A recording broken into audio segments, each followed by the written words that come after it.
Our host today holds a doctorate in psychology from McGill University, right here in Montreal, where she studied music cognition and psychoacoustics. She's currently director of the Berkeley Music Perception and Cognition Laboratory. Also, along with a business partner, Michael MacArthur, she launched Boston's only non-for-profit recording studio. It's called The Record Company, and they offer low-cost recording facilities to area musicians and free music technology and instruction to area teens. She's done so much for some of the biggest names in the music business as an engineer. Everyone, of course, from His Royal Badness Prince to the Bare Naked Ladies, my man David Byrne from the Talking Heads. But she also gives back to young people.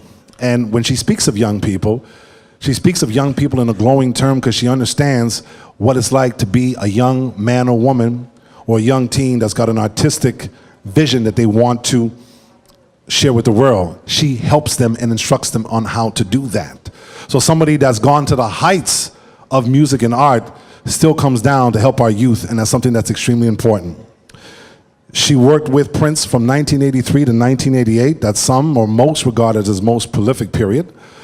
Came right in during the recording of Purple Rain, Around the World in a Day, Parade, which is music from Under the Cherry Moon, and the album that most die-hard Purple people consider his magnum opus, Sign of the Times. I'm only going to do this once today because I think it's fitting and it's appropriate. I want to ask you all to stand up and put your hands together for the one and only Dr. Susan Rogers. Susan, welcome to Montreal. Thank you.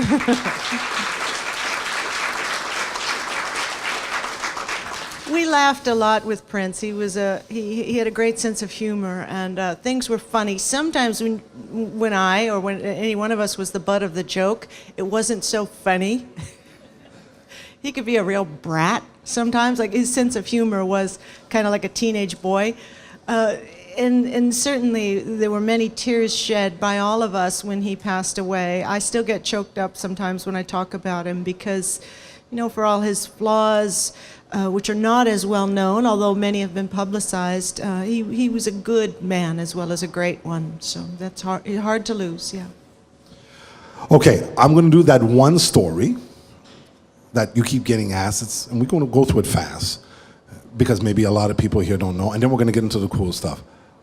How did your relationship with Prince begin? Do you want the long version? Do you want the short Whatever version? version you want to share with us. All right, so I was in Hollywood. I was working for Crosby, Stills and Nash at their recording studio that was called Rudy Records, and I was 26 years old, and I was their tech. I had been in the business for 5 years. I started in 1978 as an audio technician with hopes of being something more.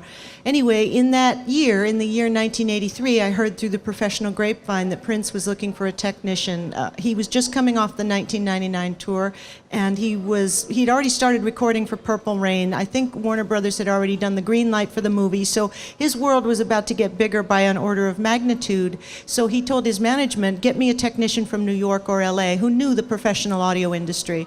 They went to Westlake Audio, still there, that company is still there in Hollywood, and Glenn Phoenix, the CEO of Westlake, went to his tech crew, and he says to the tech crew, hey guys, does anybody know a technician who would want to go work for Prince in Minneapolis? Well, not that many people were Prince fans across the board. Like, this is before Purple Rain. So all of the guys are like, oh, hell no, you know, we're LA technicians. But my ex-boyfriend and still good friend John Sacchetti from Boston, Massachusetts, was the head tech at Westlake. And John called me up, and with that thick Boston accent, he went, Sue, your dream job is waiting for you, Sue. Sue, Prince is looking for a technician. Sue, call Glenn. Call Glenn. He's looking for a tech. That's your dream job.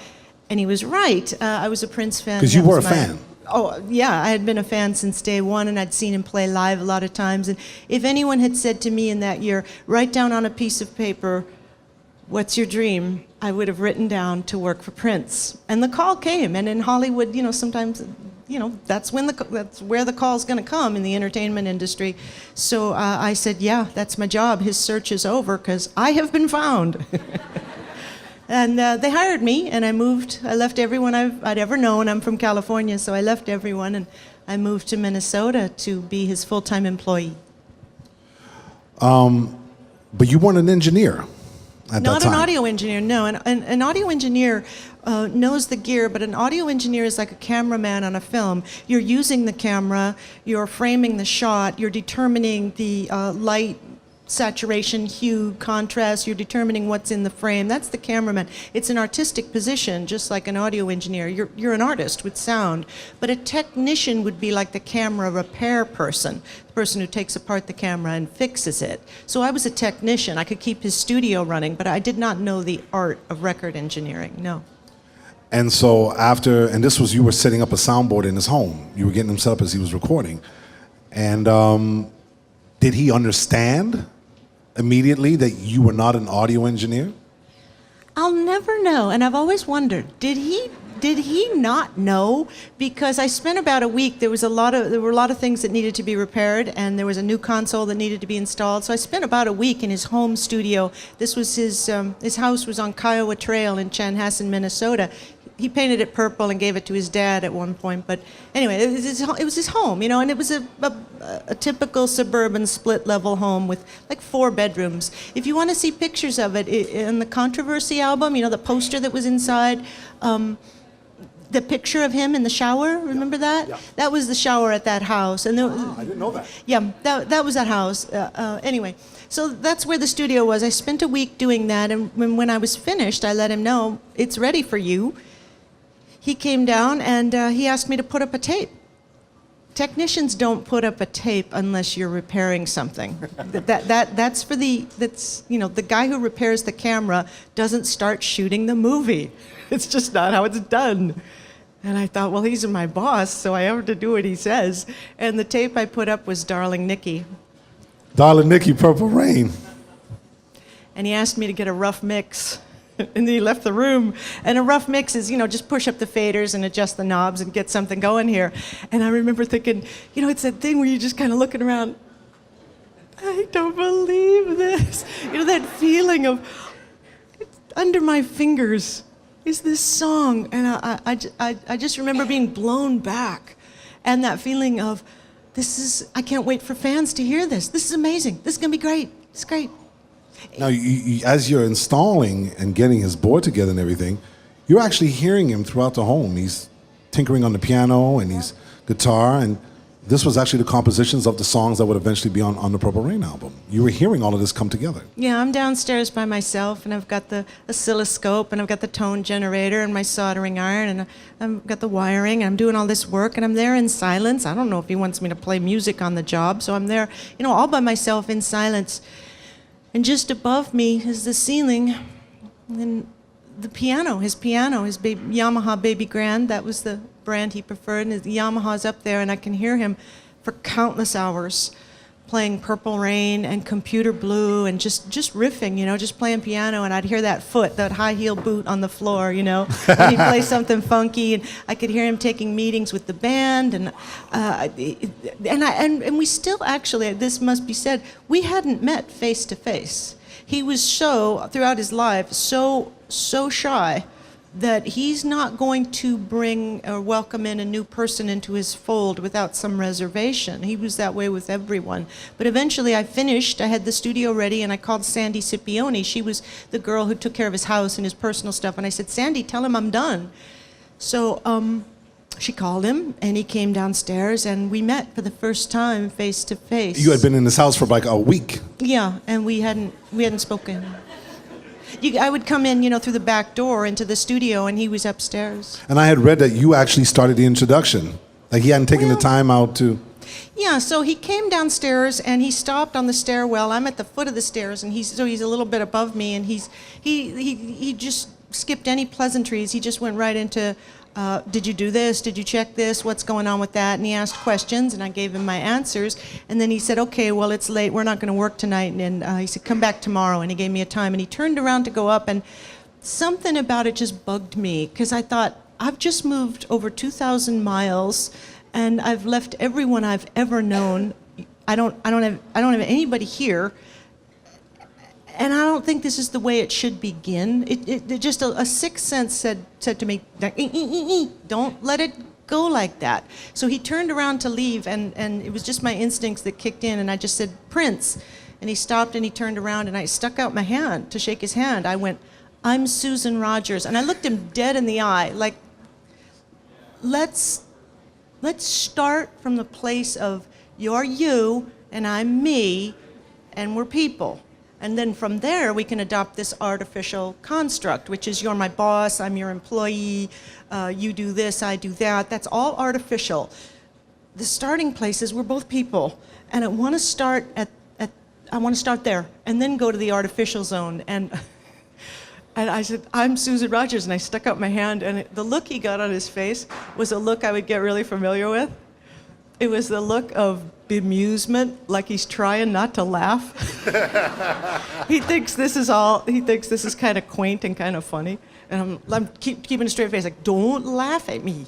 I'm really serious right now." Okay. And so he goes, "I'm Prince." And he put his hand out, and we shook hands, and we kind of bowed a little bit, like dogs do a play bow, like, "Okay, very good. It's very formal. It's very good.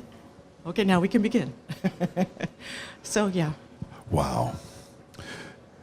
One of the things that we wanted to touch on today was his work ethic. He never stopped recording. I mean, usually an artist records an album, and over a period of time, if you're Michael Jackson, 5 years, if you're Prince, 3 days, and it's ready to go. And then you would tour, and then I guess people working in the studio would kind of sort of, be dismissed for a bit, and then he would deal with the sound people and all that. With Prince, didn't work like that. He was recording even while he toured and played. Oh, he recorded. If he was awake, he wanted to have a musical instrument in his hand, for the most part. And he would make his business calls. He would call, his management was in Los Angeles, so he'd make those business calls really short so that he could get done with all that. He'd meet with Alan Leeds at that time, who was his operations manager, and it was just bam, bam, bam, bam, question, question, question, request, request, request, and then he wanted to get right to rehearsal or to the studio. Authors have asked, who've been trying to piece together his life, when did they want to know what happened in between albums. When you finished an album, you tour, you get ready to tour it, so you do a lot of rehearsals, and then you go on the road. What was his thinking around the time that he wrote, for example, Parade album? And I have to explain, he wasn't like most artists. Albums didn't have a defined beginning and end date. We recorded constantly. So one of the things that I haven't been able to explain well enough in interviews is that, like, for example, after we finished the Parade album, Sign of the Times, as released, is not the album that was conceived. He was recording a variety of songs, searching for what would become the heart of his next record. When you put out a record, if you notice, if you line up all of his albums chronologically, you'll see that there's a color scheme. Right. With each one. So the first record was kind of the browns and oranges of the late 70s, and then the Prince album, brighter color, reflecting, the dawning of the 80s. Then he went black and white for Dirty Mind to deliberately attract the critics and the scholars and the art crowd. This is a really important tactical move that very few artists are savvy enough to be able to incorporate. So he goes black and white and he goes for the art crowd. The next album, Controversy, he introduces a little bit of purple, but by 1999 it's full-on purple, and by Purple Rain, it's purple. Around the World in a Day, he reset the bar by going to the rainbow. Every color, right? Every color. And then again, because that wasn't received as well as perhaps he might have thought, it didn't sell as many as Purple Rain, he goes back to black and white for the art crowd to start anew with the Parade record. So every record is going to have a theme, and that theme is going to be carried through in what he wears and the color scheme, and it's what you're saying on the road, how your stage set is going to look when you're on tour, and just everything. So you're going to be living with this thing that you create for a long time. So Sign of the Times didn't emerge the way previous records emerged. He fished around with Dream Factory and Crystal Ball and working on things like The Flesh and stuff like the jazz record. He was fishing for a theme and an idea. Now, at this time in his life, things were taking an unhappy turn for him. His relationship with Wendy and Lisa had reached an impasse. They left along with Bobby Z, so the revolution broke up. He stayed with Susanna Melvoin, Wendy's twin sister, for a little while longer, and they were engaged, but it became clear that that wasn't going to continue either, and eventually Susanna left and went back home to Los Angeles. So that was a dark album for him because it was kind of a dark time. You can see it in the photographs. The peach color of Sign of the Times, that was Susanna's favorite color, and he blended that with black because that was kind of the dark side of what he was feeling. The car fender. The car peach and fender black, bursting yeah. through. And the junk and the decay were all a little bit symptomatic and symbolic, I should say, of what was kind of going on in his life at that time. So that record came together when he finally had landed on what he wanted to say next. Now, some of these albums were not necessarily recorded on downtime. These albums, or at least not necessarily albums in that sense, but songs were actually recorded even as he toured. Yeah, we would, after coming off the stage, he would go into a recording studio for the night, or he'd go into a club and play a club. So how many people can you think of who would do an hours-long sound check? Most sound checks are 15 or 20 minutes. It's a sound check. The band gets on stage, half an hour maximum, just to check and make sure that all the audio is working. And if you absolutely have to, the band will say, all right, last night this song went really badly, let's work on this one again. But that's kind of an exception. So you're on stage just a few minutes and off you go. Prince would sound check for hours, just, to be playing. And then he would play his 2.5-hour set or 3-hour set. And then the night was young. So imagine you're a young man, you've just played in a stadium for 20,000 people. Oh, what to do now? Let's go to work. And we would go into a recording studio that had been booked in advance, and we'd work on a Sheila E. album, or we might work on The Family. we might work on The Family, we might work on The Time. And then when we weren't on tour, every single day he wanted to be at rehearsal as he was figuring out what his next record was going to be. So for example, rehearsal might involve, when we were back in Minnesota, and this is before Paisley Park Studios was online, so he'd call rehearsal for like 10 a.m. So that meant I and the rest of the crew, we had to be there by 9 a.m. You turn all the equipment on, tune the guitars, turn on the keyboards, make sure everything's ready. He comes in, he's always there early before the band. He would come in and putter around on stage, and then the band would show up by 10 o'clock, and then they'd start to rehearse. So as they're rehearsing, sometimes he'd be working on songs that hadn't quite come together in the past. Strange Relationship is one they worked on over and over and over again. He wasn't satisfied with it. But for example, I'm thinking of the song Data Bank. Collectors would have heard it. It's one of those pieces in the And it was featured on the Times album Pandemonium in 1990. Yeah, that's when it was finally released. Yeah, that's one of those things that he would just play with his band on stage at rehearsal, and he might get an idea for a groove. So he would suggest something to Bobby for the pattern of the drum machine, and then he might take the bass from Mark Brown, he might take a keyboard part, maybe from Lisa or from Matt, and he'd come up with the basic rhythm. And then the other musicians, being the great musicians that they are, would come up with accompaniment to that rhythm. He was a genius with melody, so he'd always come up with a lead line on guitar or on keys, and we'd have a groove going, and he'd work that groove and work it and work it and work it on a loop until he got it just right. He was a genius with rhythm, genius with harmony, genius with melody, and most artists don't cover all three of those, but he did. Anyway, he'd get it just right, and then it would be like 2 o'clock, let's say. The band would take a lunch break. He wouldn't. He didn't eat all that much. He would get a cassette, and he would go out into the car. He'd sit in his car, and he'd play the cassette, and he'd have a notepad, like one of those school notepads, and he'd write lyrics. And he'd come back in. The band would come back after lunch. He'd have the lyrics. He'd sing it, and we'd have a new song, and he'd be really happy. Now, meanwhile, at rehearsal, all the mics from stage would feed this splitter snake, and the splitter snake would send the microphone path to the monitor mixer, Cubby, it was usually Cubby, and it would also send it to my recording console. The warehouse was like a big open space like this, and the console was just there. Which is not a conventional way to record. Oh, no, not at all. There's no dividers, there's no soundproofing. Right. And this is nice. The walls are finished. We're talking a manufacturing warehouse.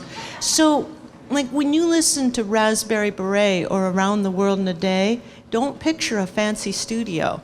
Picture a concrete floor, open ducts and pipes, high ceiling, a loading dock, those big loading bay doors. A warehouse, like a warehouse where you'd make machine parts or tires and stuff.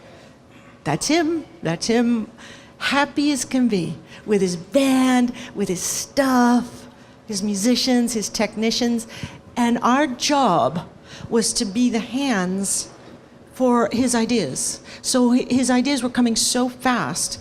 He could play one instrument at a time, but it's so much better to have 6 people playing musical instruments and have someone recording it at the same time. And then the band would go home at 7 o'clock at night, and he and I would stay either at the warehouse, we'd stay up all night, we'd finish the song and mix it, or we'd grab the tape and we'd take it up the road to his house, and we'd stay all night in the studio and we'd finish it.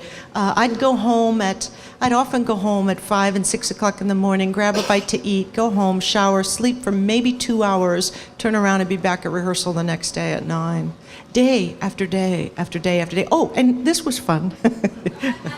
Not for me, but for him it was fun. Alan Leeds, oh, it was so tough. So Prince would wake up in the morning when we're home in Minneapolis, and he'd call Alan Leeds, the legend Alan Leeds, and he'd say, "Alan, I want to play First Avenue tonight." So Alan would have to call the club and make sure that no one else was already booked. But if we could get on stage, and we usually could, when Prince called, what we'd have to do is he'd rehearse with the band, and he'd tell them, "We're playing First Avenue tonight." So he'd rehearse with the band. We'd stop at the last possible minute, like 5 o'clock in the afternoon. One other person, Rick Hawkeye Hendrickson and myself, tear down the whole stage, put it all in anvil cases, load it up into a big truck, get it to First Avenue, unload the truck, haul it all in, set it all up, and poor Hawkeye, because he had a girl helping him. Sorry, I could only lift so much.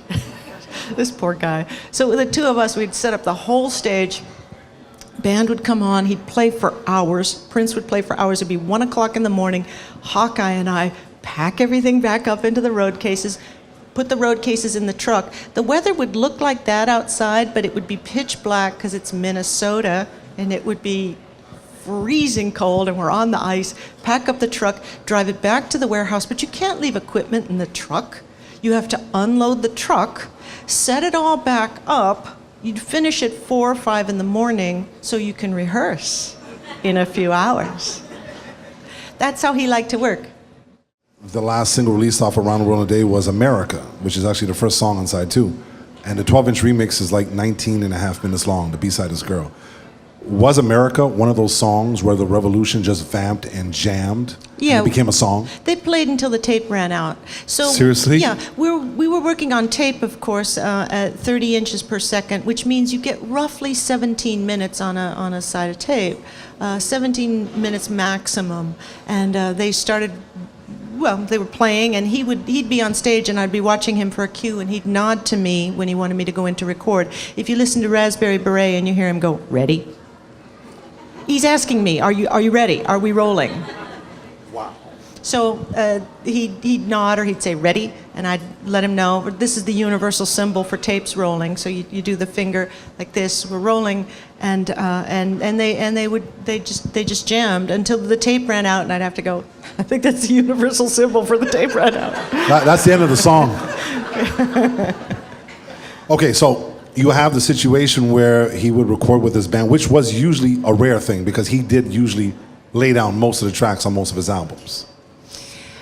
I've tried to figure that out. I'm trying to remember from the era when I was with him. The band played on quite a lot, naturally, but sometimes he would start things by himself, and then he would bring in Wendy and Lisa because they were such extraordinary musicians, and they could do things that Right. he couldn't do. The way they thought and their musical background was different from his own. So he liked bringing them in. They often came in for backing vocals with Jill Jones and Susanna and other people. Of course, Eric Leeds came in to do horn. So sometimes it was kind of a mixture. He liked recording with the whole band on stage. That was a lot of fun for him. He liked the camaraderie, you know, of having people there and being able to call out changes. He was such a genius band leader. It was really a joy to watch him work because you'd hear him thinking. You know, you'd hear these parts coming together, and I would always be wondering, is this it, or is he going to reject it? And if he rejects it, I'm wondering, what is he rejecting? Is he rejecting the harmony? Is he rejecting the timbre? The part is good, but the synthesizer patch is bad. So musically it's great, but change the tone of that. Should it be more staccato? Should it be more legato? Should the harmony, should the bass, for example, should the bass play with the drums and be like a rhythmic instrument, or should it be more harmonic and a more melodic instrument? What is he hearing?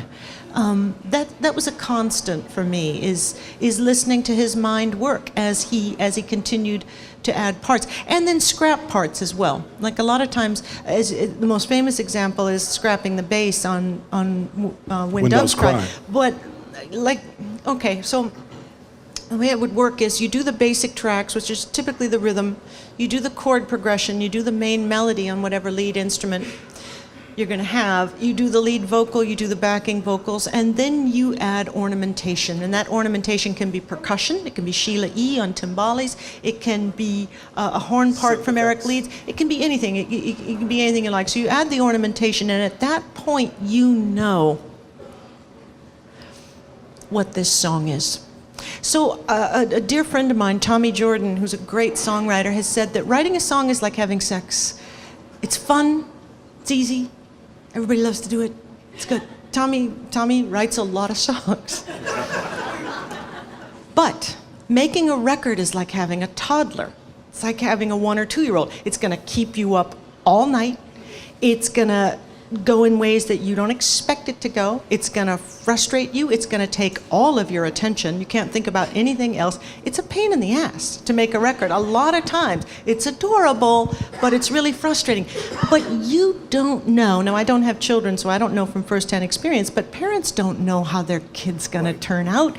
When you send that child, that 3 or 4 year old, to preschool, you know every nuance of your baby, but now you're looking through the glass and you're watching your baby interact with other babies, just like when you release a record. And what you don't know is my kid a bully? Is my kid a wimp? Is my kid the weirdo that's picking his nose in the corner? Is my kid the one who's crying? You know, is my kid, do the other kids like my kid? Now you're seeing your kid in relation to the other children, and now you might be a little bit worried. So you think to yourself, we got to have more sex, we got to make more kids. This one didn't turn out. I'm not feeling too good about this one. So it's similar with records, you know. So at that point, when you're ready to mix it, now you know. You know if you have a masterpiece, like we did with Sign of the Times, he knew. Like we did with Kiss, he knew. And You Got the Look is another example. He worked and sweated to make that record, more than most of the others, but you kind of know. And then others, you're just really not sure how they're going to turn out, and so you might pull it at the last minute. Moonbeam Levels is a perfect example. And which only came out 2 years ago, right, officially, when they put out the Greatest Hits package after he passed away. Yeah, and other songs are just there to support the main songs, like Play in the Sunshine and things like that, Slow Love. Those things are songs that help serve the narrative of an album. So an album, just like a television show, let's say it's an hour long, you have 45 minutes of content, and there's going to be the main scenes, it's the car chase, or there's, you know, whatever the main scene is, the main dialogue. But in between, there are snippets of segues that tie together these main scenes, and albums for Prince worked that way as well. You don't attempt to write 10 great songs or put your 10 best songs on an album. An album is a story, and it has peaks and valleys. He was a genius with that as well. He taught that to me, and it's a really good lesson. It's interesting, you're talking about his work ethic. We were doing an interview, I think, for one of the local stations. I think it was Rouge FM. Marjorie, are you here? By the way, round of applause for Marjorie, because everything you see in there and all the photos and the curation and everything, Marjorie Reynoso was the one that had to acquire all the rights and at times pay out money so that we could use all these. These are all my ideas without somebody to actually get permission to do it and purchase some of them. It wouldn't happen. Owen Husney, by the way, Prince's first manager, gave us pictures from his first press kit in 1977. Owen Husney, I think, has a new book coming out, and he's going to be appearing on my CBC show to talk about his book. But I think it was Rouge FM. I don't remember, one of the friends, 98.5, is that Rouge? And I heard you say something that, and I've been studying him for 38 years, I was not aware of. In regards to recording, you said he had to be perfect in what he was doing when he was playing his instrument, but not everything around him had to be perfect. Can you elaborate on that? Because I found that totally fascinating from a man that the world looks at as an obsessive perfectionist. Yes, after he passed away, I was frequently asked, or a question might be prefaced with, Prince was a well-known perfectionist, and I had to interrupt people and say, no, he wasn't. If he were a perfectionist, he would have been like Michael Jackson. Michael Jackson spared no expense to have the best studios, to have the best producer, Quincy Jones, the best arranger, those triple scale LA session musicians. Michael Jackson was a perfectionist. And consequently, Michael Jackson didn't release nearly as many albums. They took a long time to make. Prince was extremely prolific, and he had really high standards for performance. Really high standards for performance. So he was a perfectionist when it came to himself and his own performance onto tape, whether it was with vocals or with an instrument. He didn't expect perfection from everyone else. What he expected, and this is so touching to think of this, he just wanted us to be our best. He wanted us to be our best. He wanted us to work as hard as he worked. He, superhuman, could achieve perfection. He didn't expect me to. Or Wendy, or Bobby. He was forgiving in that way. I don't know what he thought of us. I mean, I know he had affection for us, but as long as we were trying as hard as we possibly could, he recognized that one man's 3 on a 10 scale is another man's 10. And that if he could achieve 10 on a 10 scale, someone else, thinking of the Olympics, 4 is the best they've got. But it's better to try for a 5 and hit a 4. You know what I'm saying? He was not a perfectionist. The records I did with him were never nominated for any engineering Grammys. They weren't the best sounding records. I had to go too fast. I didn't have the time to sculpt those sounds and get it to be perfect. I'm going to sneak one in that you've been asked about too many times, but we'll do the short version because I know you hate telling the same stories over and over. You all know the Sign of the Times album, right? Okay, The Ballad of Dorothy Parker. If you're listening to the album, side 2, you're hearing It, you're hearing Starfish and Coffee, Hot Thing, and then we hear a song where the audio sounds a little awkward. And is it fair to say that in a technical glitch, Prince found something creative, and he found something beautiful in which was really an equipment malfunction?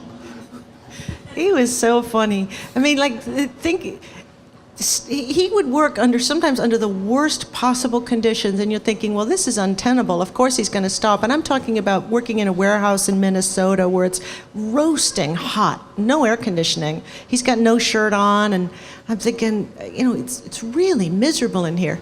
He was happy. He was happy because he was playing. He was funny that way. If he was making music, he was generally pretty happy. So anyway, we were putting in a new console in his home studio, the console that would eventually, and is still there today, end up in Studio B in Paisley Park. And a fellow named Frank DiMedio custom designed it for Prince. And so Frank had to come out from California and get this console installed and finish the wiring on it. But Prince couldn't take it anymore, so he sent Frank home. He wanted to record. And I hadn't had a chance to do any troubleshooting on this console yet, and I had my doubts as to whether everything was going to work. But he'd had a dream, and the song that he had dreamt of was Ballad of Dorothy Parker. He was really eager to record it, so he just told me, put up tape and let's go. As soon as we started recording, I could tell that something was wrong because it really didn't sound good, and it had no high end at all. It sounded muffled. I don't want to have feedback, but it sounded like this. It was just underwater. There's no high end. And I thought, okay, so he's going to stop. He's going to be furious. He's going to yell at me, and then I'll fix it, and we'll move on. But he didn't stop. He just kept going and going and going. And he did the drums, and he did the bass. And he liked it. Well, he wasn't complaining, and he was happy, and the song was coming together, and he was talking about it. He told me it was a dream he had, and he's in a really good mood. And I'm thinking, this is awful. So either he's losing his hearing, and he can't hear that there's no high end, or he's going to get it all done, and he's going to notice it, and that's when he's going to be livid. Like, the more tracks that get on there, the more we're going to have to undo or redo. So he finally finishes. He hasn't said a word, and we finished like a day later because that was a big, important song. It took a long time to complete. So the next morning he's finished, he prints it, he says, do this, do that, call this person, that person. And then he goes, I like this console. Sounds a little dull. That's all he said. And then he goes upstairs.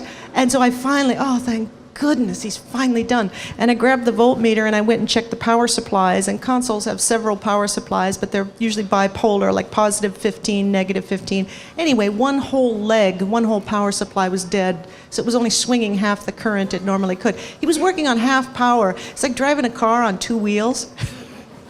He was fine. Leave it to Prince to make a faulty console sound funky. And I had read in a few magazines that he literally went in there and laid those songs down consecutively live, playing the drums for Christopher Tracy's Parade, New Position, I Want You, and then he said, okay, now somebody give me my bass. Yes. And he started, what was that process like with what they call that famous trilogy on Parade? So this was one instance, that album was one instance where he did have a vision in mind, and we knew this album was starting. And in my experience with him, that was the only one where, okay, we're making an album now. He had just come back from Rio. His manager took him there. And of course, he didn't do much of anything other than observe people and write. So he came home very inspired. We were working at Sunset Sound. There was a staff engineer at Sunset Sound named Peggy McCreary, and Prince had been working with Peggy for years. And I had called her Peggy Mac, I think. Peggy Mac, yeah. I idolized her before I ever met her because she's one of the few women whose names you could see on record credits. Anyway, we were out at Sunset Sound, and when we worked at Sunset, it would be Peggy and me working with Prince, and she was really a joy to work with. Anyway, he told us, put up a roll of tape. I'm going to go on the drums. He said, when the song ends, don't stop it. Leave it and record. He said, don't stop it until I tell you to. And he was always a man of very few words. He would give you a brief instruction like that. He was not verbose. Let it roll, don't stop it until I tell you. We'd go out and went on the drums. And we did that. We did 1, 2, 3, 4. Eventually we did have to cut the tape, and we did have to treat them as individual songs. But that was really fun. It was really exciting. It was the only time he ever did that. Did you know he was doing 3 different songs? Yes, that was clear. Wow. That was clear. And that's how he would work. He would do the drums, whether drum machine or play the drums acoustically, and then you'd hand him the bass, and he would do the bass part, or his keyboards were all set up around him, and his guitars were set up around him, and always tuned. He once said to me, don't ever hand me an instrument that's not in tune. So I had to learn how to tune drums and the guitars and everything, because he liked working silently, just the two of us. And that was some of my favorite times in the studio with him. We knew each other so well that we could read each other's body language, or I could read his anyway. That was my job. And we could just go from instrument to instrument very easily. And if something was a mistake, if I were punching him in, if I were recording him and he had his hands on the guitar, the face for mistake would sometimes just be a head jerk like this, rewind, punch in. He would nod with his chin where he wanted me to go in, and that was ideal for him. He needed a person in the studio to be his hands, an extra set of hands to do the things that he couldn't do for himself. But the last thing the poor man needed was conversation. We worked well because I cheerfully 100% accepted who I was to him. I was his engineer. I never attempted to be friends. We were friendly, of course. We had fun times together, but I never felt compelled to tell him about my life or myself. I never told him when things were wrong. Like, for example, you'd be at home. I was at Expectation for breakfast this morning. I heard the song Manic Monday, and I was remembering that recording. Prince wrote Manic Monday, by the way. It was originally for Apollonia 6. and he eventually gave it to the Bangles because I think he thought Susanna Hoffs was cute. Yes, she was cute. I worked with her as well a little bit later on. She's really cute. Anyway, I will never, ever say with a certainty that I inspired a song, because you never know. And if you're a writer, if you're an artist, everything inspires you. But there were songs that popped up while I was working with Prince that I thought might have been a little bit more than a coincidence. So I'd taken a shower, my hair was wet, I'm at home, I come out of the shower, the phone's ringing, and it's him, Susan, that monotone. Can you get here right now? And that means right now, right now. So you throw clothes on, you go with wet hair. It could be like that outside. You just go with wet hair. You get there as fast as possible. I went rushing in. He's there. He's at the console already. He's always trying to, starting to begin without me, just waiting for me to put up a tape. And he's really impatient, and I'm frantic. And it was just one of those mornings where just wrong side of the bed. Everything's going wrong. He had this wonderful hook. Da da da da da da da da da da da da da da. What a hook! The man was such a genius. He could write more hooks in a week than lesser artists write in a career. Hook after anyway, he had this great up-tempo song, but he didn't have words yet. And I'm like, oh, what a day! And I think he asked me, "Were you just in a swimming pool?" Because my hair was. No, I was in the shower. Anyway, he goes into the car and he writes the lyrics, just another manic Monday. Wow. And then he says, there's a lyric that says, blame it on the train, but the boss is already there. I hated it. Wow. Yeah, I hated it when he was at the studio before me because, you want everything to be ready. He was already there, and I was just late. I was behind the 8 ball the whole day. Apollonia 6 recorded it as well?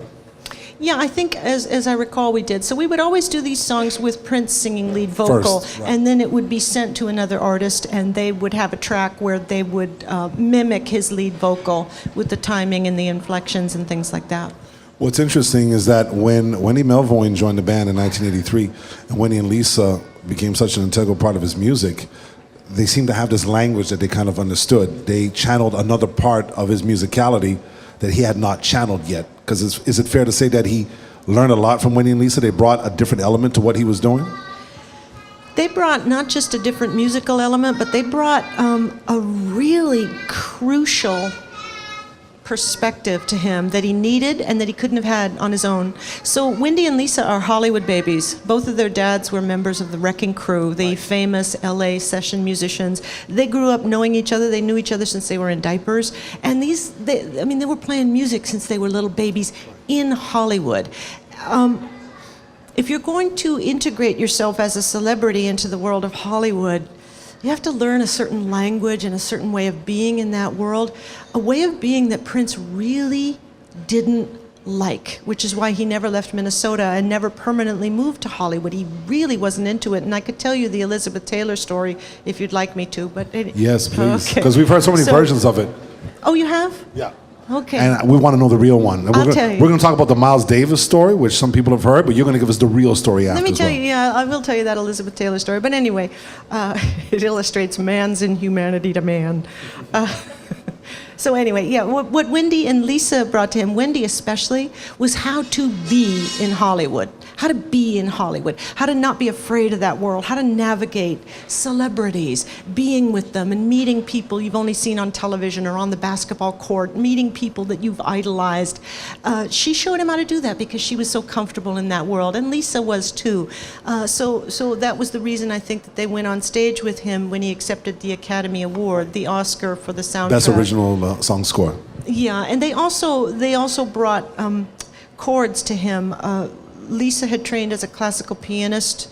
Wendy had trained as a jazz guitar player. Her father was the great Michael Melvoin, a jazz pianist. And her brother Jonathan Melvoin, the late Jonathan Melvoin of Smashing Pumpkins.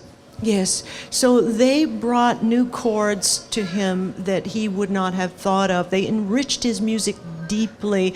And not to mention, these beautiful, funny women were just so great to be around. They're two of the most extraordinary people and two of the greatest musicians I have ever heard in my life.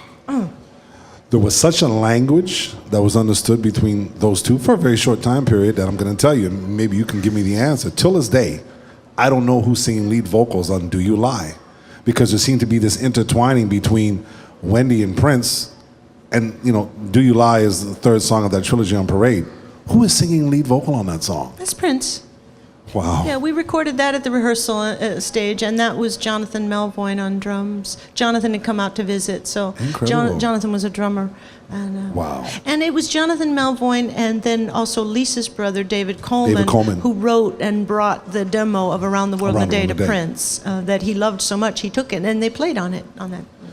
And he gave his father, John Lewis Nelson, some co-writing credits for part of the song or the melody or something.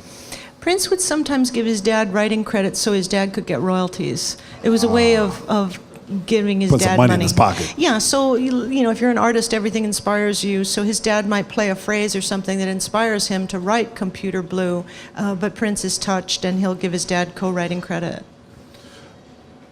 Prince loved women. I mean, he really did. If you know his music, you know he loved women. You listen to songs like Scandalous, Do Me Baby, or Darling Nikki, which is another type of song of his love for women. But he loved women. But he liked making music more. And there's some interesting stories that we were talking about that demonstrate that as much as he loved being in the company of beautiful women, they really didn't have a chance when it came to making music, did they?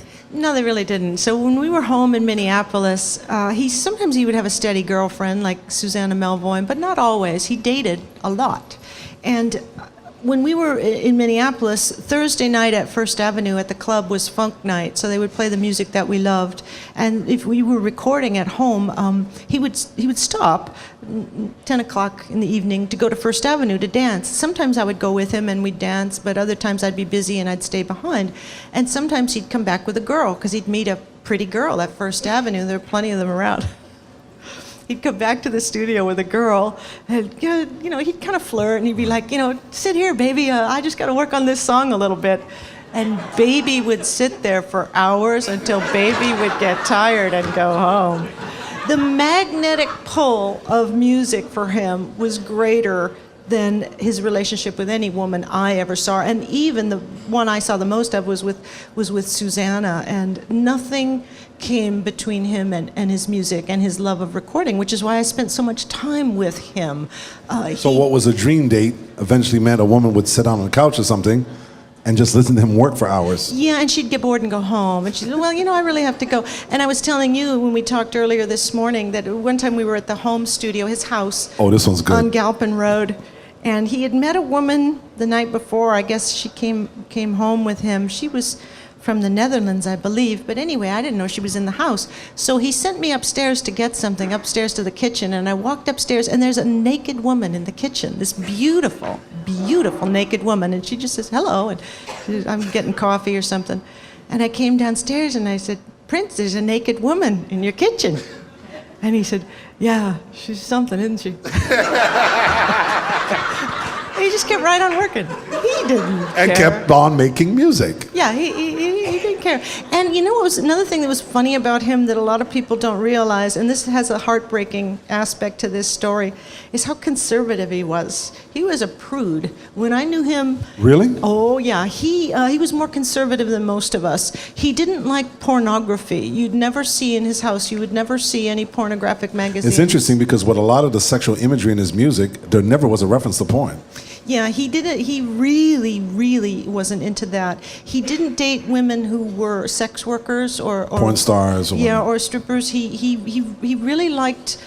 He liked conservative women who had a healthy appetite for and love for sex. That's who he was. So conservative women who were at times willing to be unconservative for the moment. Yeah, who really enjoyed sex. He did see the dichotomy between his conservative political and religious beliefs and his free love attitude towards sex. But that dichotomy, that tension, found its way into his music. His sexiest songs, like Darling Nikki, where he's blatantly talking about sex, and the song, I don't know if you've heard, there are children here, but we can, It's called We Can Funk. When he re-recorded in 1990 on the Graffiti Bridge soundtrack. It was originally around the Purple Rain era, and the funk, the original word was something that sounds like funk, but it's not exactly funk. It has the letter C. But it's kind of got the same beginning and ending letter. Yeah. He'd do a song like that, and then he would need to atone for his behavior. And he'd put in a backwards tape, like on the Purple Rain album, where he's talking about God is love. At the end of Darling Nikki. Yeah, he's having to cleanse himself of having been having crossed a line. Those sexy songs were always followed by something of a more devout nature. This was the duality that he experienced constantly. There's a lot of funny Prince stories. There's a lot.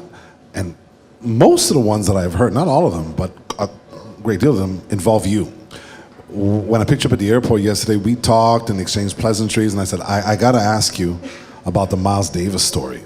And 3/4 of it that I had heard was pretty much what you had told me, except your involvement in it, which was pretty big. Tell us how the whole Miles Davis Prince thing came about, and the incident where we're talking about where Miles Davis came over for dinner, and then they were supposed to make some music together.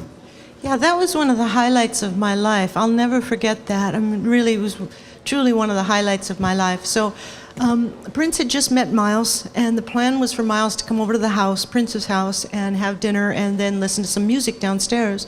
Prince's chef, a woman named Randy Laderman, prepared a special meal, and Prince, he genuinely was a really shy human being, and he didn't want to be alone at the table with Miles, so he invited his dad. And John Nelson and Miles were about the same age, and they were both jazz musicians. So the three men are upstairs, and they're having dinner. He called me, and he said, Miles is here, pull these tapes out of the vault and have them set up down in the studio so we can, after dinner, we can play music. Okay. Set up, I'm ready to go. So I hear the three men upstairs having dinner and laughing. It seems like the conversation's going well. And then I hear the unmistakable and familiar sound of Prince's feet on the stairs, running down the stairs. So he's running down the stairs, and he comes around the corner, and he's like smiling and shaking his head, and he says, "You won't believe this conversation. Check this out." So Miles is next, and then Dad, John Nelson, and they're talking about pants. And John Nelson, and they both have a raspy voice, they talk like this. And John Nelson is saying to Miles, "I like them pants you got."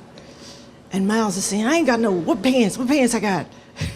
Now I'm standing, here's a tape machine, and I'm standing here waiting for instructions, and Miles came and stood with his back to me, and he's right in front of me. He's just standing right in front of me. So Miles's back is here, and then John Nelson is over there.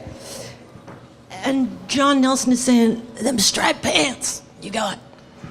And Miles is saying, "I don't own no striped pants." "Yes, you do, I seen you. What striped pants?" "I don't own no striped pants. What striped pants?" And they're going back and forth about whether or not these pants exist. And John is saying, "Where'd you see me? Where'd you see me in the pants?" You was on TV. I saw you on the Grammys." "On the Grammys? With the black and white striped pants. I like those pants." "I don't own no striped pants." And then all of a sudden, his back is to me, all of a sudden Miles spins 180 degrees, and he put his face right in my face. And if you've seen pictures of me, he had those big eyes, he put his face right there, really intense. And he goes, "Yes, I do. They're made out of eel, like in Vietnam." And those words don't go together. And he had his face right in front of me. And with Prince, you couldn't let yourself be easily intimidated. You got to hang. You don't back down. I mean, you don't go on the offensive, but you don't. You're not a wimp either. So he had his face right in front of me, and he goes, "Yes, I do. They're made out of eel, like in Vietnam." And I just put my face in his and went, "Eel, like in Vietnam?" And then he just started with his face right here. He just started rapid fire asking me questions. "What's your name? Who are you? Where you from? What do you do?" And questions like, "How long you been here?" But these questions, and I just answered rapid fire, bam, bam, bam, bam. And some part of me is thinking, if you're trying to intimidate me, you'll really have to try harder, because I work with that guy over there. Miles might be bad, but she's got to work with this dude. Come on, my friend. And then he goes, "You a musician?" I said, no. He said, that's okay. Some of the best musicians I know aren't musicians.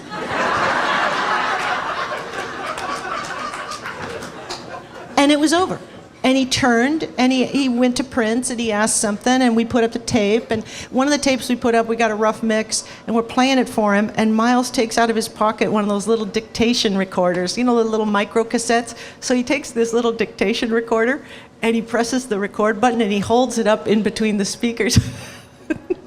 And Prince just cracked up, and he says, no, you don't have to do that. We'll give you a cassette. And Miles was like, no, this is a good way. I like to do it like this.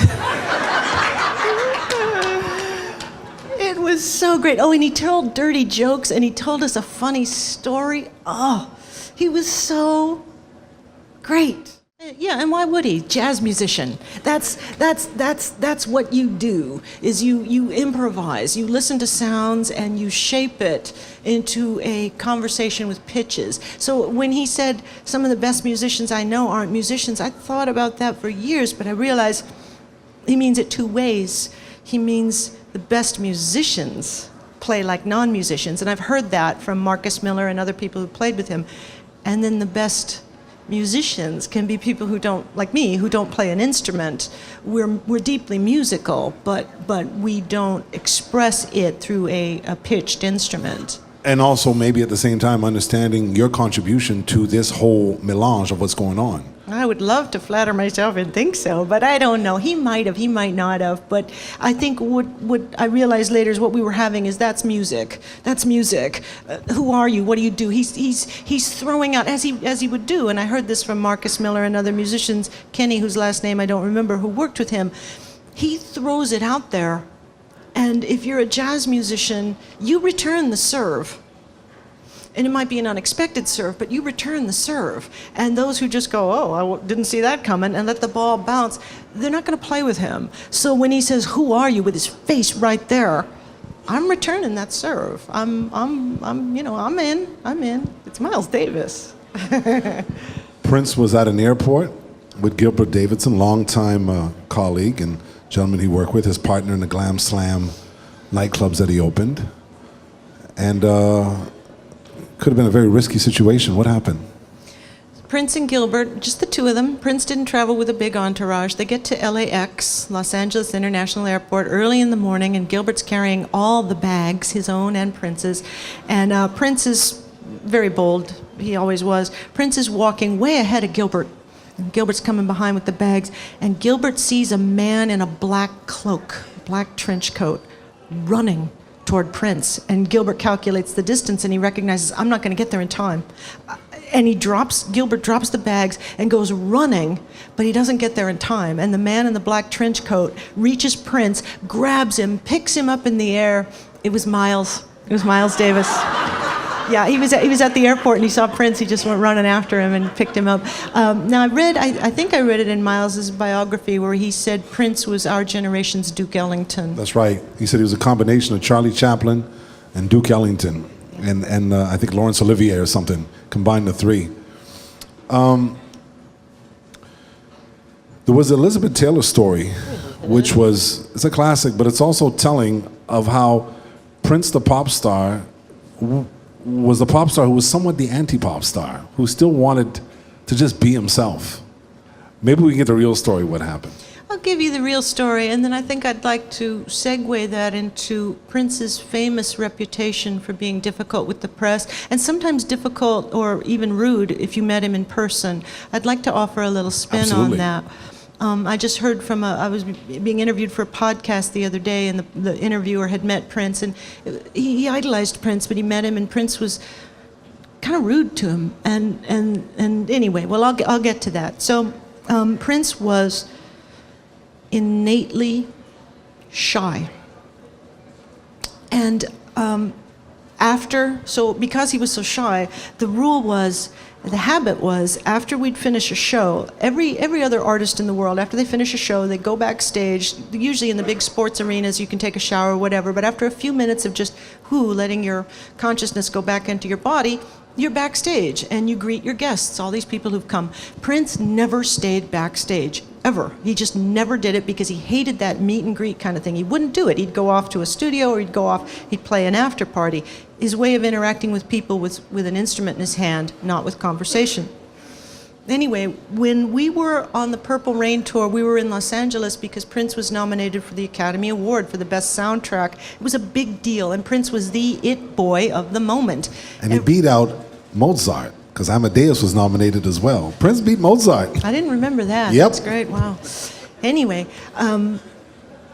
his management convinced him. They said, this one, you can't skip this one. You must stay backstage. It's good form. If you want to be in good with these people, you got to stay backstage after the show, and you've got to meet with Elizabeth Taylor and all these other celebrities who have come to see you. It's the last thing Prince wanted.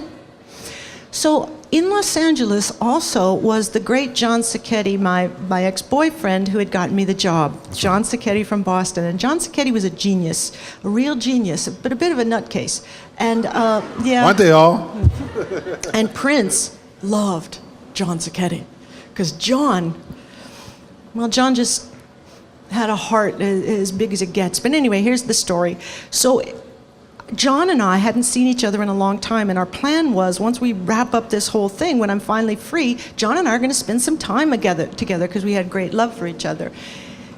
Anyway, but John, you're going to have to wait for me, John, because I've got all this stuff to do afterward. I think we had a mobile truck there. So John is waiting backstage with all of Hollywood's A-list. Now, John Sacchetti was a poor boy from a poor family, and John Sacchetti loved drugs. Oh, how John loved drugs. So John did quite a lot of them before Prince's show. So anyway, they're backstage, and there's all these celebrities, and in the center of the room are the two biggest stars in the room. It's Prince and Elizabeth Taylor. And Elizabeth Taylor, with her white mink fur and her diamonds and her jewelry and her entourage, cornered Prince. And she's right there, right in front of Prince. She's holding him captive with conversation. I'm certain that everyone in that room was thinking to themselves, oh, how great this is. I'm in a room with two of the biggest stars on planet Earth, Elizabeth Taylor and Prince. Look at me, aren't I great? Everyone was thinking that except one person, and that one person was John Sacchetti, because John Sacchetti saw a brother in trouble. John Sacchetti saw a brother in trouble. He saw Elizabeth Taylor, whose shoes were worth more than John's whole life, and Prince. And that Prince was being held captive, and that he didn't like it, and he needed to get out of there. So something drastic needed to happen so that Prince could escape, and John threw himself on the sword. So John, who knew Prince, he'd come to visit me a few times. John, with his thickest Boston accent, goes elbowing himself in the middle, like between Elizabeth Taylor and Prince, basically elbowing Elizabeth Taylor out of the way. John's got his back to Elizabeth Taylor, so he's right in front of Prince, and he's like, yo, Prince, man, woo, the show was wicked awesome, woo! No, and when John would talk to you, because he was Italian, he'd be right in your face, Prince, the show was wicked awesome, woo! Man, and then he started reciting the list of drugs, the cocktail of drugs he had taken before the show. No, dude, he knew that Prince didn't do drugs. He's like, dude, I drank a whole 6-pack of beer. I took 2 tabs of acid. I smoked a big split. Whoa! And John's like, it was great. That was Prince's escape valve. So then Prince could kind of peek around the corner, look at Elizabeth Taylor like, too bad, sorry. And everyone in the room is thinking, oh, that ruffian, he just ruined our good time. And Gilbert is like, we better get out of here. There's a nutcase in the room. Grab Prince. They take off. Anyway, I saw John later that evening, and he never mentioned it. The person who told me the Elizabeth Taylor story was Prince. So afterward, Prince told me that story, and he said, that guy saved my life. And then he said, I love that guy. So I asked John about it. I said, John, how come you didn't tell me? And he goes, oh, man, And I said, well, what made you do that? And he goes, that poor kid was really in trouble. That was the way to be with Prince. He needed you to see him as a human being. Right. He couldn't stand anyone who saw him as a star. You had to see the guy he was so that you could have that rapport, and so that he could be himself, so he could be his true self, which segues into, what's the man gonna do when he's out there in the world when he's out there in the world and someone comes up to him and says, "Prince, you're great, you're my idol." Yeah, that's true, he's great. But as soon as you say, "You're great, you're the best," what you're saying to someone is, don't change. You don't have to get any better. You're great. You can stop trying now. You've arrived. And the one thing Prince loved more than anything was trying, was the effort, was reaching for something. Would it be hence why he never really liked to dwell on past work? He was just continuing to reach for other things? Yeah, always. And the other thing is, this person is looking at you. They know so much about you because they know your lyrics and they've seen you on stage. They know all about you. You don't know anything about them. And there's an imbalance there. So for that moment, he can't be himself. He has to be a rock star. And you've just deprived him of the opportunity to be in the world and just be himself, which once you've achieved celebrity, you almost never get. So there was a strenuous relation. Yeah, it's taking something from him. You mentioned earlier you wanted to look at his strenuous relationship with the media and the press because of that. A lot of times, would you say they misunderstood him, or did he just not feel comfortable in that environment? You know the actor John Cusack, famous actor? Yeah. He was dating Susanna Melvoin after Prince for a while, and he said the following thing, and it really got me thinking. He said, all actors secretly want to be rock stars. All rock stars secretly want to be actors. And I asked him why, and he said, because when you're an actor, your professional job is to be anybody other than yourself. When you get in front of that camera, you're not an actor anymore. You're, a spy or whatever it is your role is. So the goal is to have them never see you. When you're a rock star, it's the opposite. You have to be a larger-than-life version of yourself. You have to be a superhuman self.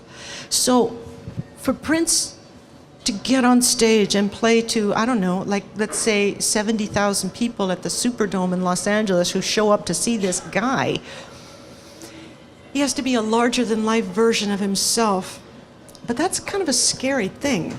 Absolutely. And he has to protect himself. He has to cut off a part of himself and never let it be seen, because it's that cut off part of himself, that's the one that's creative. So in order to preserve your creativity, you have to have a psychic wall that says, on one side of this psychic wall, I'm who you see. On the other side of this psychic wall, I'm who I am.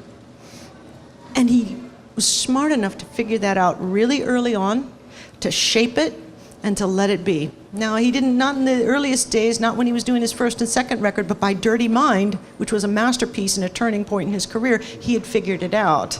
So preserving that psychic wall allowed him to have a long career. And that's why he refused interviews, because he would be revealing something he wanted to keep private. And he realized that the enigma, the mystery, would be just as compelling. And at times he had fun with the press. I've actually seen and read interviews where he looks like he was having fun. He was enjoying it.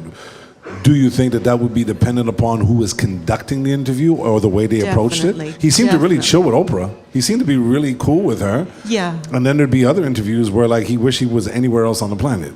Yeah, it probably depended on his mood at the time and how willing he was and his reason for doing the interview. But really it depended a lot on the interviewer. Like his conversation with Chris Rock or Arsenio and folks like that. He's with people who understand him. Right. And he didn't care about that. He was okay if you didn't respect him, but he really needed to be understood. That mattered a lot to him. And he would open up with people who understood him. I know when we were in the studio, there'd be times it was just the two of us, he'd get bored and he'd just start to talk, and he'd just talk about whatever was on his mind, and it could be women, it could be music, it could be his band, it could be other artists, and he'd just talk.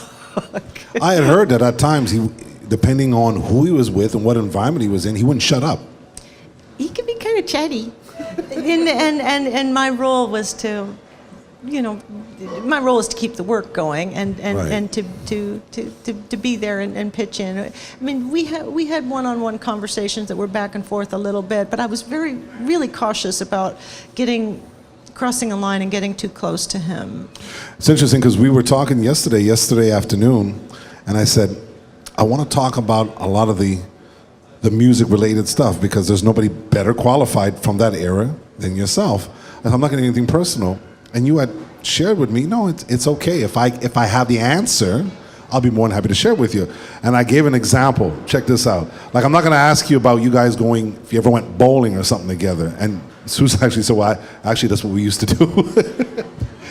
You actually bowled with Prince. Like, he goes bowling. Sure. Yeah, I mean, we had to be his friends because he didn't have time for other friends. So he would, sometimes he'd say to Alan Leeds, it's Clarence's birthday. Clarence was his imaginary friend. So he'd say it's Clarence's birthday, and they'd order food, and I'd bring records from home, and at the warehouse, we'd have a party at the warehouse at night, and we'd have food, and we had the pool table there and ping pong, and we'd play records, and we'd all dance. By we, I mean his band and his crew, and just all of us. And sometimes he'd tell us to invite friends, because he wanted to see some different faces. Could you guys invite some people or something? But, oh, come on. I mean, who else do you think we know? Like, we're working with you all the time. But, yeah, we'd go, and then sometimes it would turn into a recording session. But we would do that. He would rent out a movie theater and take all of us, so we'd go to the movies really late at night. Or I heard about softball games. Softball, yeah. The crew would play a lot of baseball, or certainly a lot of basketball. Could you picture Prince with a bat and glove and, all right, you know. Oh, boy. Really athletic and really competitive, and he was a good guy. He was funny, and he was fun to be with. From a musical standpoint, I want to ask you about 3 names that were very integral to Prince's music in his career, and share with us anything he's ever shared with you about it, or anything you know about his connection with these 3 people: James Brown, Sly Stone, and Joni Mitchell. Well, Sly Stone was obviously a mentor, and you can hear it in Prince's music. Sly established a template for selecting musicians based on their musicality, not on their gender or not on their race. Just get the best musicians. He's a groundbreaker. Yeah, he was a groundbreaker, and they both were geniuses with melody, and they were both really, really funky. So Sly was a role model, and when I look at photos, early photos of Sly when he was a teenager in San Francisco, what a beautiful face he had. And I see this is pre-cocaine. Well, yeah, sure. I see the same expression on his teenage face as what Prince had on his. James Brown was a mentor because James Brown was a great band leader. And James Brown had a strong work ethic and so much discipline, and the way he danced and his showmanship and that work ethic was one that Prince modeled himself after. Joni, to a lot of musicians, is a real goddess because of how she approached music with her unusual tunings, and she is a painter. She's an oil painter, but she approached music as tone paintings, and she appealed to his artistic side. I'm sure you've probably seen the bootleg video from 1982 that shows the James Brown concert where Michael Jackson and Prince James got Brown on stage. Where Prince doesn't sing a note. Yeah, that was a bad night. He was upset that night. Has anyone ever seen it? Okay. It's not the way it was supposed to go down. No, and that was one night when Prince really messed up, and here's something you might not know, so I'll fill in a few little bits. For those of you who haven't seen it, it's a very grainy video from 1982, but it's a James Brown concert. Michael Jackson is in the house, so Michael gets on stage with James Brown. You're at the Beverly Theater. James Brown finds out that Michael Jackson's on stage, is in the audience. He comes on, sings a few lines to It's a Man's World. Then James Brown signals the band into There Was a Time. Michael Jackson does the moonwalk, a few steps, and then whispers in James Brown's ear, Prince is here and you got to bring him to the stage.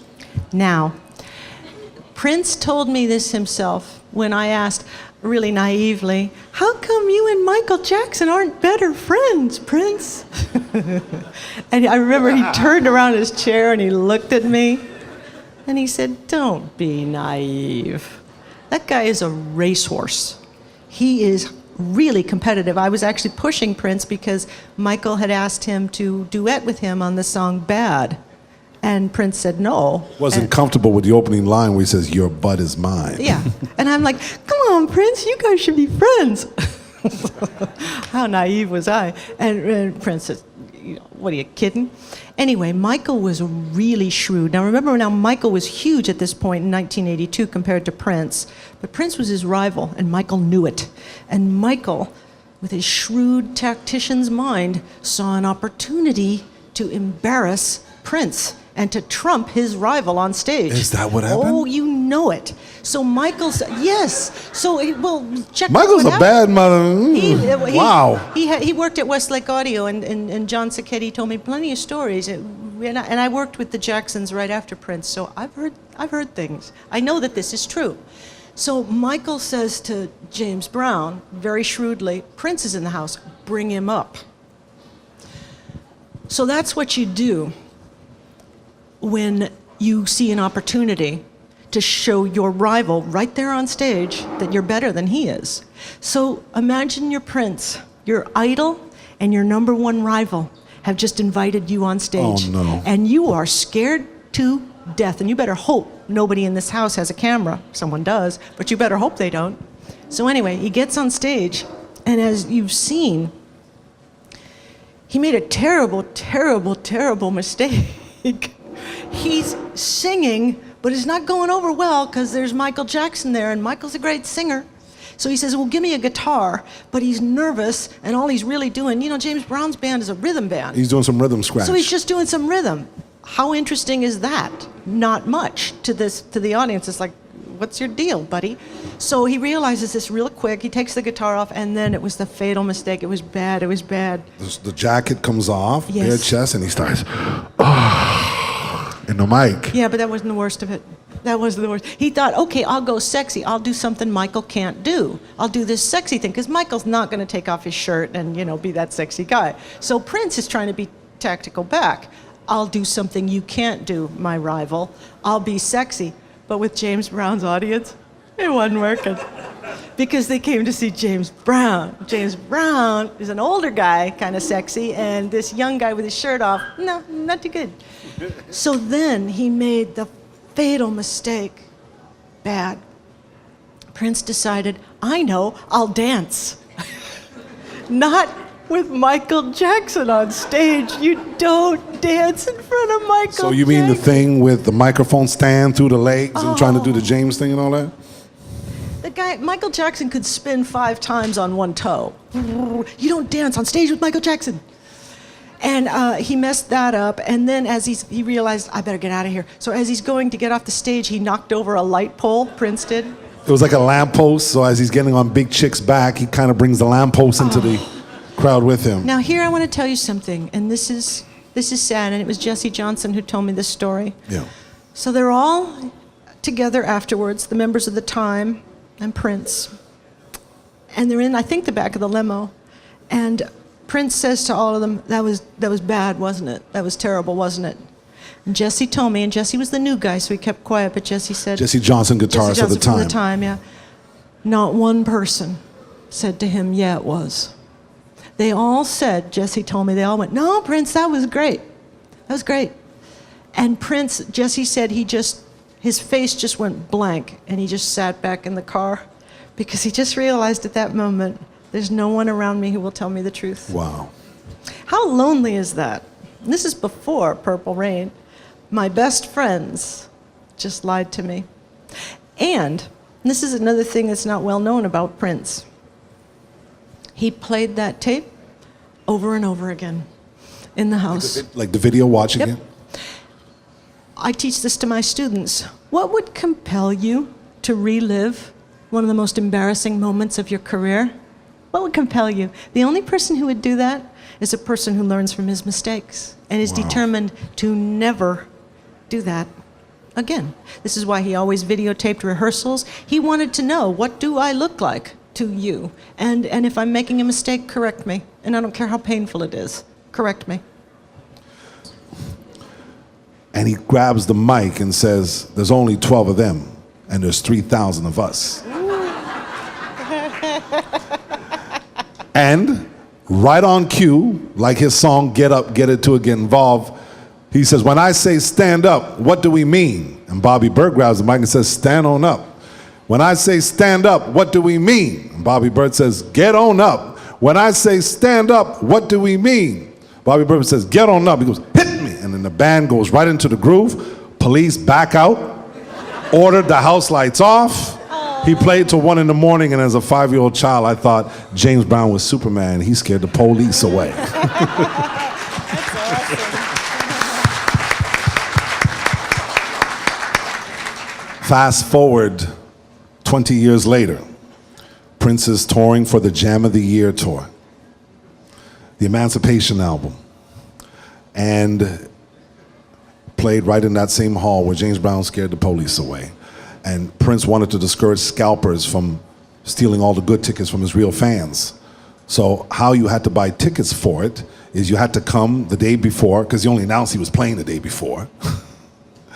And you had to produce 2 picture IDs, so your driver's license and your Medicare card, and you paid, and they went and photocopied it. You were there. You were there, you remember. Yeah, a lot of people were there. And then they bring you back this voucher and your ID until you bring back those 2 pieces of ID tomorrow night. So no tickets, just this yellow paper that might as well have been written in Chinese.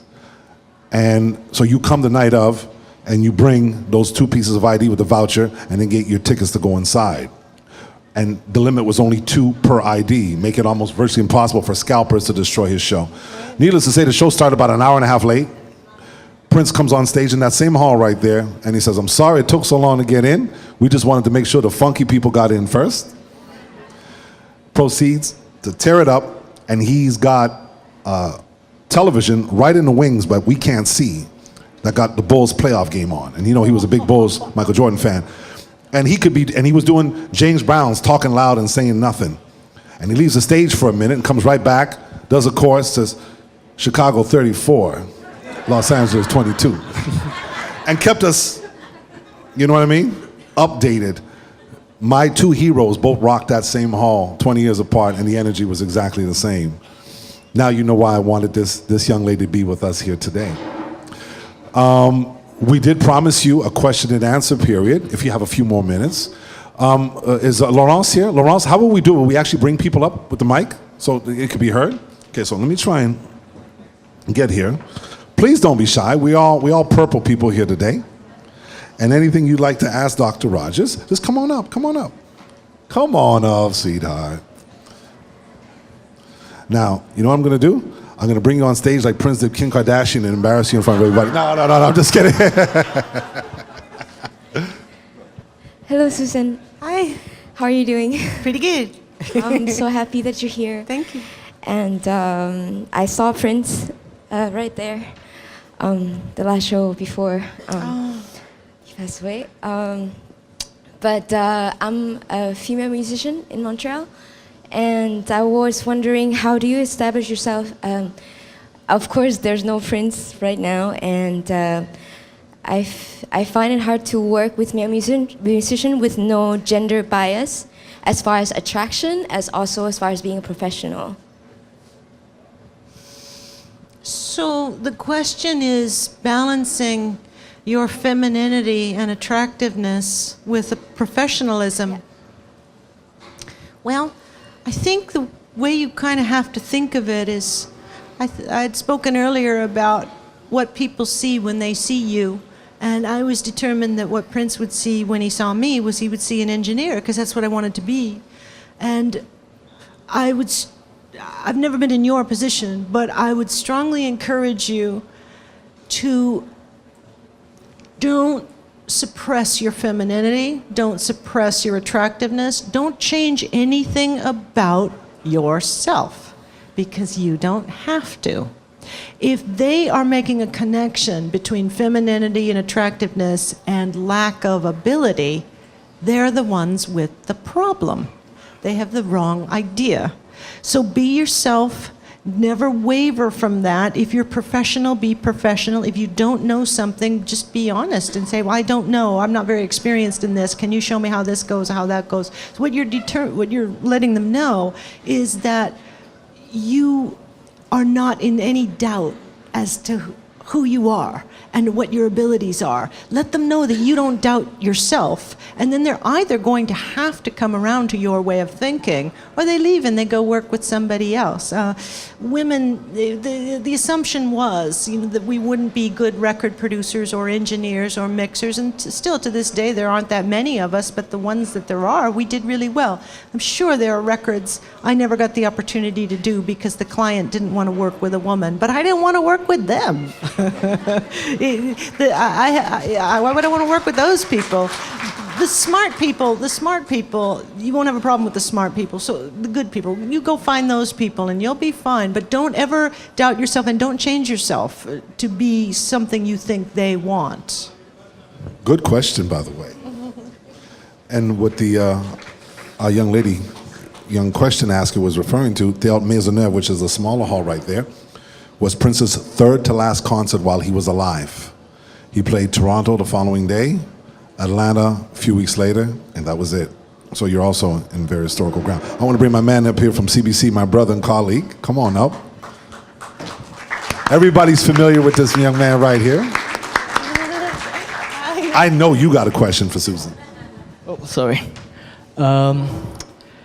Anybody who will watch Prince on YouTube, they're gonna be amazed of the work, of the energy. But last night we were talking about what he was fighting, the pain. Could you tell us a little bit about that?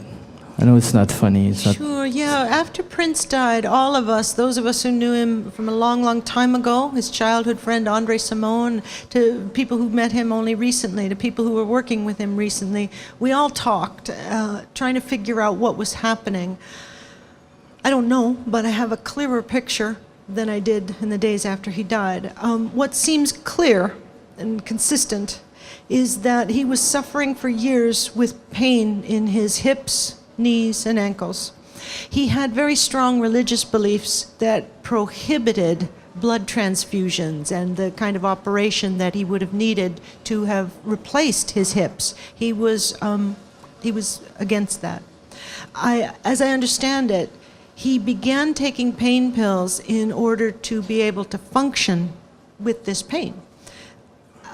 And he had a small body, as you well know. He also had a clean living body. He didn't drink or do drugs or things like that, and he was a vegan at one point. So he's a very slender man whose body couldn't take all of that pain medication. And I believe that the ultimate cause of death was that his organs just gave out because he had taken so much pain medication just to be able to function. When I was with him in the 80s, he never would cancel a show because he got sick. He never would. He would get the same colds as everybody else, but he'd keep right on working. And if he had a cold, he would just drink that over-the-counter medication called Dayquil, just cold medicine. And he'd go on stage and he'd play. He never wanted to admit to a weakness. He never wanted to admit that he was sick.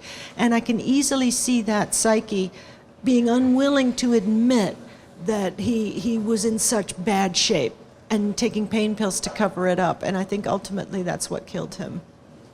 Thank you. Very painful question, very important one. Marjorie, I know you got some for Susan. Come on up. We've been talking about, and of course, again, Marjorie Reynoso, who helped us, get the rights for everything that we're doing here today. And one of the interesting things that you said to me back in the day was it must have been interesting for Susan as a woman to be in the situation that she was in. Maybe you have something you want to ask her connected to that. Well, I think the first question and answer that what it was like for you as a female engineer. You never saw the gender, and he saw you as an engineer. What I want to know is what's in the vault? Like, what is there that you might have worked on that has never been released, that's in the vault that maybe you wish would have come out, or that what that would be about? Yeah. Immediately after he died, I was asked that question quite a lot, and because I was the one who had started this process of cataloging and storing his assets, his recorded assets, and I didn't know about the bootleg network. So I said that there's 60 to 70% of material that he recorded over the course of his lifetime that hasn't been heard. I've now come to realize it's maybe 5% because the bootleg community, and I won't go into it here, the bootleg community has managed to find poor cassette copies of just about everything. So as for what's in the vault, there's quite a lot in there. The material that was in the vault has been physically relocated out to Burbank, California, thankfully, under the umbrella of Warner Music Group. The man who is working with that material right now, Michael Howe, is without exception the finest music executive I have ever ever worked with. This man is so conscientious and so respectful of Prince's legacy. My heart just grows a couple of sizes every time I encounter this guy. He brought me on board. He brought one of the world's premier bootleggers on board so that we could know what was in the vault. This is not a time for politics or niceties. We need to know. So he brought one of the world's big Prince collectors brought him in, introduced me to him. He brought me in. He's brought in all the engineers who have worked on the material that he's been working with, and he has run everything past us and asked, "Is this okay with you? Do you think Prince would like this? What would Prince think about this?" I mean, this guy is great. So we will be, once the legal obligations are moved out of the way, we'll be hearing a lot more. Just this week, I heard a new mix by Tony Maserati of "Nothing Compares to You" with Prince singing it, and it's fantastic. Oh, wow. There's just really great stuff. They're focusing right now on the period of 1999, but they will be focusing on the period of Sign of the Times if everything goes well. And little by little, his legacy will be preserved. What I would like to have seen happen is something like Bob Dylan is doing. Bob Dylan is building like a presidential library. He's building this place in Oklahoma that's going to store all his assets. I wish we could have that for Prince. I really wish we could have one facility, not Paisley Park, but a facility that is a memoriam to Prince's life and that has all his material and his notes and his lyrics and things like that. Maybe someday we can. Mm-hmm. But yeah, it's in good hands. Just rest assured it's in good hands. That's good to know. Thank you. Yes, thank you. Thank you, Marjorie. Are you involved in any way whatsoever with now the preservation of all this unreleased material? I'm happy to say that I've been asked, that the lawyers and the estate have contacted me, and I have a full-time job, so I'm not leaving my full-time job to be involved with this, but I'm a consultant, I suppose it's safe to say. Fantastic. They ask. I'm not boots on the ground, but I'm involved in a way. I want to make room for a few more questions before we wrap up. We're going to get to you. We were talking about unreleased material. Now, diehard Prince fans here, y'all know what I'm talking about when I say Wally, right? Most of you are probably saying, Wally, okay. But some people have regarded it as the holy grail of Prince songs. It's named, of course, after Wally Safford, who was a bodyguard turned dancer, backup singer. And I recently discovered two different versions of Wally, a 30-minute version, which is really just a drum machine and Prince jamming on guitar and reciting the lyrics with no real structure. There's another one that features Matt Bliston on trumpet and Eric Leeds on saxophone. And just that one alone is the coolest thing I've ever heard. But you actually engineered the track that has been known as Wally. Tell us about Wally. I'm glad you asked me about it because it was a very startling moment, and this happened fairly recently. So here's my memory, and it's a very strong memory. Prince had me to the house, and I remember there was snow on the ground. It turns out I found out it was December, but it was December of 1986. So he had me come out to the house, and we recorded the song Wally. And it was one of the most beautiful things, one of the most honest things I'd ever heard him do. It was a big piano ballad. And the chorus was, "Oh, my la-di-da," and he would morph my la-di-da into my malady, my sickness. He found it interesting that melody in English refers to the melody of a song. Yes. But when you say maladie in French, it refers to sickness. That was one of the things you found interesting of that song. Yes. A lot of French people here, so y'all know when we say maladie, right? And that's what he pointed out to me. He said, "Did you know that the word maladie in French means sickness?" Yes, I knew that. So we spend the day recording this song, and the reason it was so profound to me is, one, it was beautiful, beautiful. It was honest and true. He was describing his pain, the pain at realizing that his relationship with Susanna was finally over, and it had gone on for years, and she was so perfect for him. They were so close, but she was finally gone. And after he was gone, he was doing all this pop stuff. He was doing all funk stuff. He did a Housequake, and I kept thinking, I knew he was in pain. I could tell by his body language, he was so shut down, he wasn't talking. He's in pain. And I kept thinking, when's the song coming? When's the song coming? And that's why Wally was so huge to me, because here's it. This is it. He's describing his pain, which he almost never ever does. So we spend the whole day doing this whole song, and at the end of the day, he had me make him a cassette, as I recall, and then he said, "Now erase it." I'd never heard anything. This is after like that. he's done all the tracks. And everything. And it's probably one of the most beautiful things you've ever heard him do. He told me to erase the tape. And I almost never, ever contradicted him or stood up to him, but not on my watch. We're not erasing beautiful art like that. And I said, no, don't do it, don't do it. Don't do it, no, just sleep on it, don't. I'll erase it tomorrow if you still insist, but please, get some sleep, please. And he said, if you don't, I will. And I remember where I was standing. I remember the remote of the tape machine was there. He was there, and the remote's in front of him, and he started putting all the tracks in ready record. And I believe it was Prince who pressed the record button. That I don't remember whether it was him or me, but I remember that the song was erased.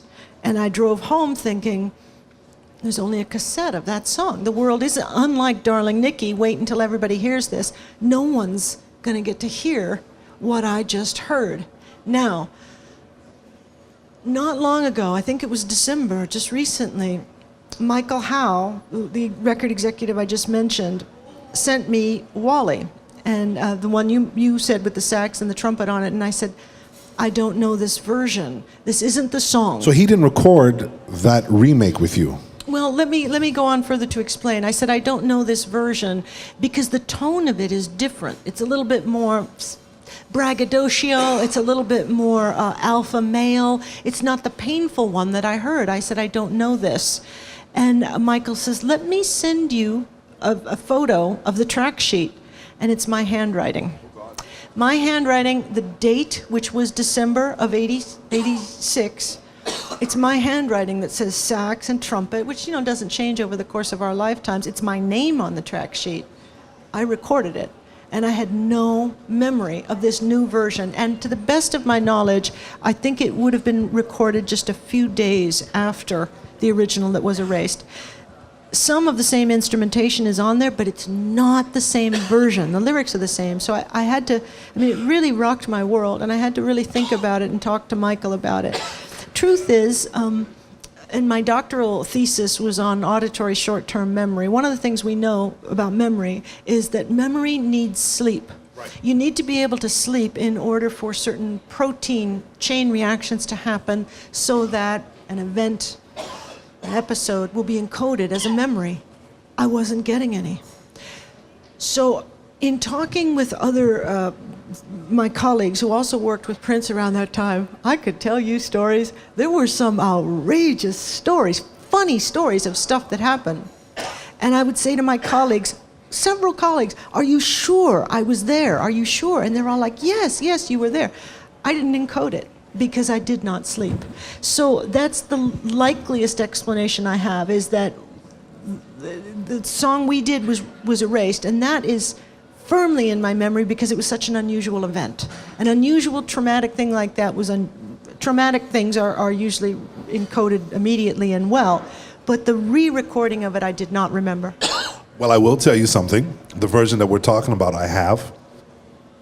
First time I heard it was last year, and I think I probably slightly cried the first time I heard it because I've never heard anything so beautiful. The song makes reference to a pair of sunglasses that his bodyguard has that he thinks are really cool. But it's really about his breakup with Susanna. And then you realize that he's kind of laughing at himself because he's embarrassed by his own pain. And I can honestly say, and the reason why I didn't bring it here today, it was never released. I probably listened to it once a week at home. But because Prince didn't wish to release it, that's why you're not going to hear it today. If his record label later on down the line decides to put it out, then so be it. But it's the most beautiful song he ever did that I heard. And it's absolutely incredible. And this is why he didn't want to release Moonbeam Levels. When I joined him in '83, Moonbeam Levels had already been recorded, and I couldn't understand why. Great song. So great. When he sang about his own pain, he didn't want people to know that he was in pain, which is why he kept secret that he was taking pain medication, why he erased the original version of Wally that showed that he was in pain, and why he waited almost till the end of his life before letting people hear Moonbeam Levels. I know we had a bunch of more questions. I have a bunch more questions, but I'm being told that we're out of time. It's a curfew time. I want to wrap by saying, maybe I speak for everyone here when I say that we love Prince, the musician, the singer, the producer, the arranger, the writer. We loved all his different styles of music, from funk to rock to jazz to everything else in between. But I think most of us, the reason why we loved him is when we listened to his music and his lyrics, he felt like he was our friend. And we could relate to what he was talking about and let him sing of our pain so we wouldn't have to. There are so many Prince associates, and some of them have great things to say, some of them not so great, some of them are kind of in between. But our guest today has never said anything, excuse me, to the best of my recollection, negative about this man. Her love and admiration and the way she expresses her recollections of her life and work with him touched my heart. And I wasn't even going to think of doing this event without having Dr. Susan Rogers here. Can we have a round of applause for the great Dr. Susan Rogers? Thank you very much. Thank you. Appreciate it. Thank you. I want to thank y'all for coming out. Dr. Rogers.